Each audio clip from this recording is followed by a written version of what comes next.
अफगानिस्तान प्राचीन काल से भारत भूमि का एक अभिन्न हिस्सा रहा यह देश आज अपनी अलग देश के रूप में एक पहचान रखता है। नमस्कार दोस्तों, मैं आपका अपना दोस्त एक बार फिर से आपके सामने हाजिर हूँ एक और ऐतिहासिक किस्सा लेकर। आज की इस वीडियो में हम अफगानिस्तान में जाट जाति के इतिहास के बारे में जानेंगे।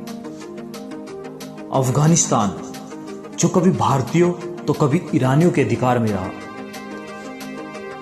पौराणिक कथाओं में, महाभारत जैसी कथाओं में जिस गंधार का जिक्र होता है, उस गंधार पर जाटों का अधिकार तब तक रहा जब तक इस्लाम का आक्रमण भारत पर नहीं हुआ। उस आक्रमण के बाद धर्मप्रिय जाटों ने भारत की ओर अपना मुख मोड़ा।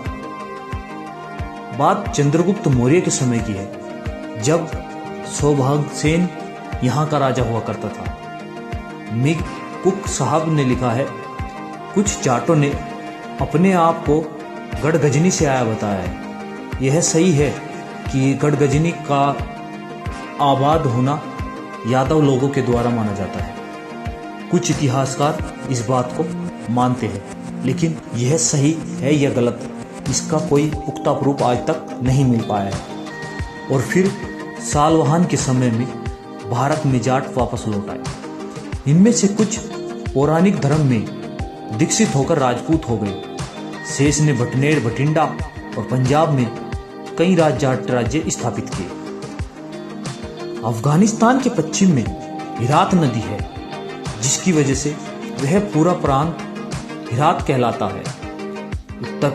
उस प्रदेश में भी जाटों ने एक लंबे अरसे तक अपना प्रभुत्व कायम रखा। सर हेनरी इलियट ने distribution of the races of the north western province of India में लिखा है,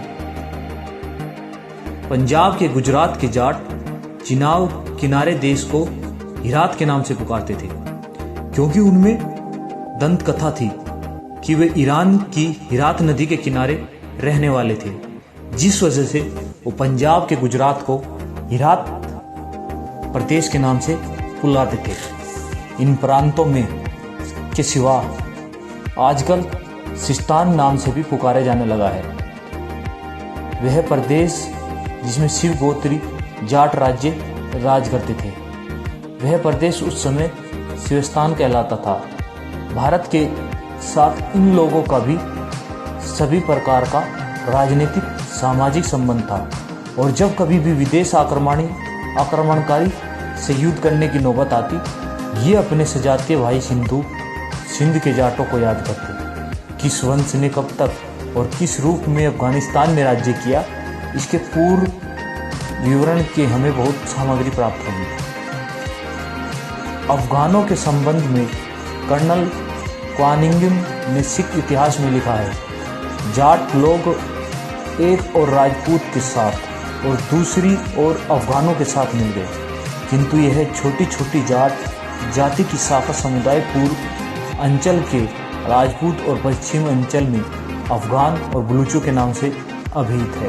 अर्थात कनिंगम साहब के मत से कुछ जाट तो अफगान और बलूच हो गए और कुछ जाट राजपूत हो गए। इससे भी जाटों के अफगानिस्तान में अव्यवस्थित होने का पूरा प्रमाण मिलता है, और आरंभ में कोई जाति विदेशों में विजेता के रूप में ही प्रविष्ट होकर भूमि अधिकृत कर सकती है।